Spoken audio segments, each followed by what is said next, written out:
Assalamualaikum.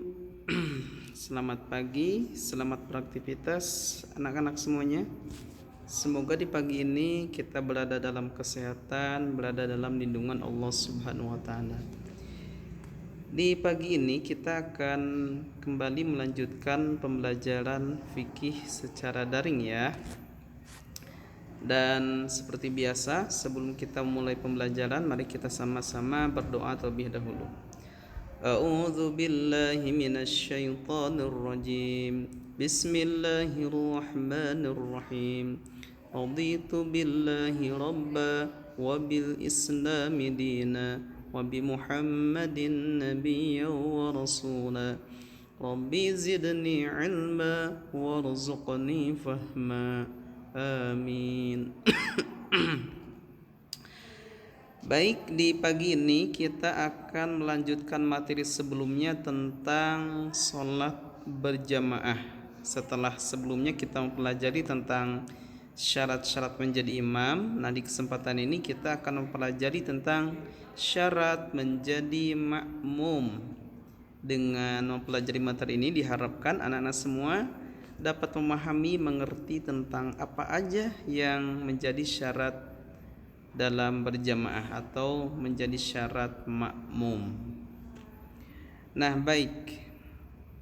Makmum adalah orang yang mengikuti imam dalam sholat berjamaah.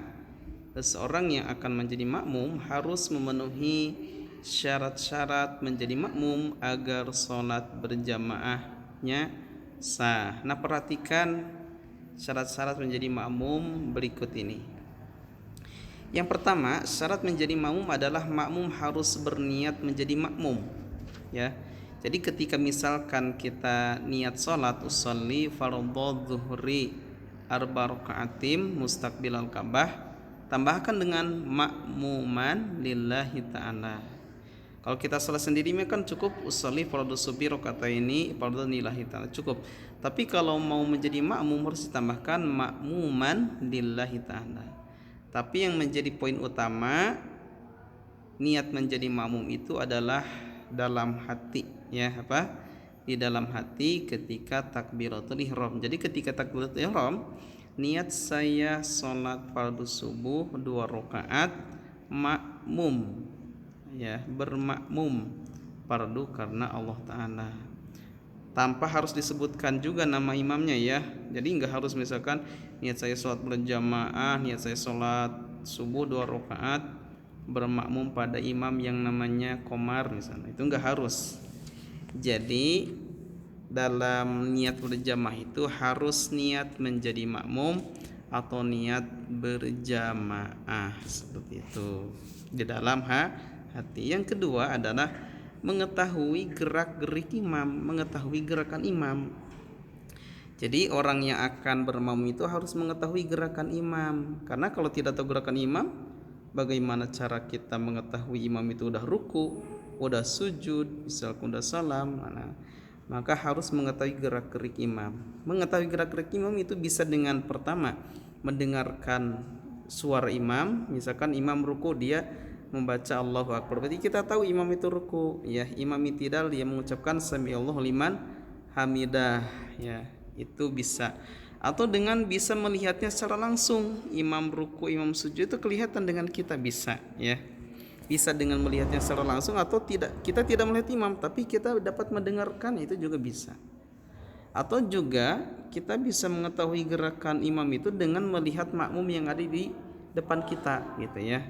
Misalkan berjamaahnya banyak sekali, makmumnya banyak sekali. Nah, makmum yang paling belakang kan nggak tahu gitu kan imam teh lagi apa gitu kan, lagi melakukan gerakan apa, atau bahkan si makmum yang paling belakang tidak mendengar suara imam, maka cukup dengan melihat makmum yang ada di depannya, seperti itu. Yang ketiga adalah makmum harus mengikuti gerakan imam, ya. Jadi ketika si imam ruku, makmum harus ruku. Imam sujud, makmum juga harus sujud. Makmum imam i'tidal, makmum juga i'tidal. Pokoknya setiap gerak-gerik imam harus diikuti oleh makmum, ya. Imamnya kunut, maka makmum juga kunut, ya, sebaiknya gitu ya. Jadi gerakan-gerakan si imam itu diikuti oleh si makmum ya. Tapi memang ada beberapa sunat yang tidak harus sama ya. Misalkan imam melakukan, makmumat tidak, itu ada yang bisa, yang boleh. Misalkan si imam mengangkat tangan, si makmum tidak harus angkat tangan ya. Itu boleh-boleh aja sebenarnya gitu. Tapi lebih baik setiap gerakan imam itu diikuti oleh si makmum. Nah, yang keempat, makmum tidak boleh berada di depan imam. Ya, namanya juga imam kan harus berada di depan. Harus si makmum harus berada di belakang imam. Gak boleh si makmum berada di depan imam. Gak boleh misalkan saya mah ingin jadi imam tapi saya ingin berada di depan imam. Nah, itu gak boleh. Itu sholatnya berjamaahnya tidak sah kalau begitu. Lalu bagaimana kalau si makmum dan imam sejajar ya? Makmum dan imam sejajar itu boleh, sholatnya sah, tapi hukumnya makruh. Sekali lagi, imam dan makmum sejajar, sholatnya sah, tapi hukumnya apa? Makruh. Baiknya si makmum berada di belakang imam gitu. Yang kelima, makmum tidak boleh mendahului si imam. Ya, misalkan imam belum takbir, makmum sudah takbir duluan, itu nggak sah, nggak boleh ya. Imam belum ruku, si makmum sudah ruku duluan, itu nggak boleh ya. Walaupun sholatnya sah, tapi hukumnya haram. Mendahului satu rukun ya. Misalkan si imam masih berdiri, si makmum sudah ruku, itu sebenarnya sah, tapi haram hukumnya. Kalau misalkan mendahulinya sampai 2 kali berturut-turut, itu bisa batal ya. Misalkan si imam masih berdiri, si makmum sudah ruku, sudah i'tidal, bahkan sudah mau sujud, nah itu jelas batal. Intinya makmum itu tidak boleh mendahului si imam, harus imam dulu baru makmum gitu ya. Yang keenam, makmum tidak boleh ketinggalan 2 rukun oleh imam. Nah ini, mendahului tidak boleh, terlalu terlambat juga tidak boleh. Ketinggalan 2 rukun, misalkan gini, misalkan si imam sudah ruku ya, si imam sudah i'tidal, tapi si makmum masih berdiri ya, dia belum ruku nih, si makmum masih berdiri belum ruku, padahal si imam sudah i'tidal. Bahkan si imam sudah mau sujud gitu kan, sudah turun mau sujud, si makmum masih belum ruku, berarti si makmum sholatnya batal. Gak boleh ketinggalan 2 rukun oleh si imam gitu ya. Yang ketujuh, syarat berjamaah itu adalah sholatnya imam dan makmum harus sesuai urutannya. Sesuai urutannya itu misalkan ketika sholat si imam kan baca Fatihah, baca surat, ruku, setelah ruku i'tidal, setelah i'tidal sujud gitu. Maka sholat si imam juga harus kayak gitu urutannya. Jadi nggak sah misalkan gini, si imam sholat duhur misalkan ya, si imam sholat duhur, si makmum sholat jenazah. Sholat apa? Jenazah. Imamnya sholat duhur, si makmum sholat jenazah ya. Sholat goib misalkan, sholat jenazah, itu enggak sah ya. Kenapa? Karena ketika si imam ruku, si makmum kan nggak bisa ruku. Sholat jenazah mah nggak boleh ruku, nggak ada ruku gitu kan. Sholat jenazah itu berdiri aja 4 kali takbir ya, berarti enggak sah. Atau si imam yang sholat jenazah, si imam sholat duhur, kebalikannya misalkan, itu juga enggak boleh, enggak sah hukumnya ya. Si imam lagi sholat jenazah, kita mau sholat dulu malah berjamaah ke imam itu yang sedang sholat jenazah, gak sah karena urutannya beda. Nanti si imamah takbir lagi, setelah takbir kedua, masa si makmum yang sholat duhur ngikut si imam, kan gak boleh ya. Atau misalkan si imam sholat duhur, si makmum sholat gerhana, itu juga gak boleh. Kenapa? Karena gerhana itu dalam satu rakaatnya rukunya 2 kali, baca Fatihahnya 2 kali. Nanti kalau si imamnya sholat duhur kan dia ruku terus i'tidal, si makmum ruku terus i'tidal juga. Nah si imam sujud, nah si makmumnya yang sholat gerhana gak boleh sujud, harus baca Fatihah lagi. Berarti itu gak boleh, itu gak sesuai urutannya ya. Jadi gak sah imam sholat duhur makmum sholat jenazah. Imam sholat duhur, makmum sholat gerhana. Itu enggak sah, atau kebalikannya ya. Yang ketujuh, sholatnya imam dan makmum harus sesuai urutannya. Yang kedelapan, imam dan makmum harus berkumpul dalam satu tempat, dalam satu masjid ya. Makmumnya, imamnya di masjid, makmumnya juga di masjid, atau di luar masjid itu masih boleh ya. Yang nggak boleh itu imamnya misalkan di masjid, makmumnya di rumah, apalagi misalkan rumahnya jauh, itu nggak boleh ya. Itu nggak bisa seperti itu, harus berkumpul dalam satu tempat. Yang kesembilan, tidak boleh ada penghalang yang menghalangi makmum sampai ke imam. Misalkan gini, si imam sholat di dalam, si makmum sholat di luar, terus pintunya itu tertutup, dikunci, berarti kan si makmum nggak bisa sampai ke imam kalau pintunya ditutup mah. Itu nggak boleh ya, itu nggak boleh. Atau misalkan sholat di rumah, misalkan ada ayah dan ananda ya. Ayah itu sholatnya di kamar, ananda sholatnya di luar kamar, di ruang tamu ya. Sementara pintu kamarnya ditutup oleh si ayah, dikunci.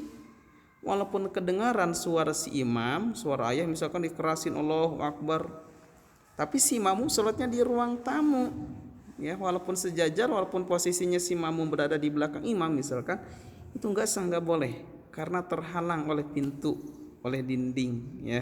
Kecuali kalau si pintunya terbuka, itu boleh ya. Jadi tidak boleh ada penghalang yang menghalangi makmum sampai ke imam. Mudah-mudahan dipahami ya. Yang ke-10 adalah laki-laki tidak boleh bermakmum pada perempuan. Ini jelas nggak sah. Laki-laki mah ya bermakmumnya pada laki-laki lagi. Kecuali kebalikannya, perempuan bermakmum pada laki-laki. Itu seperti itu ya.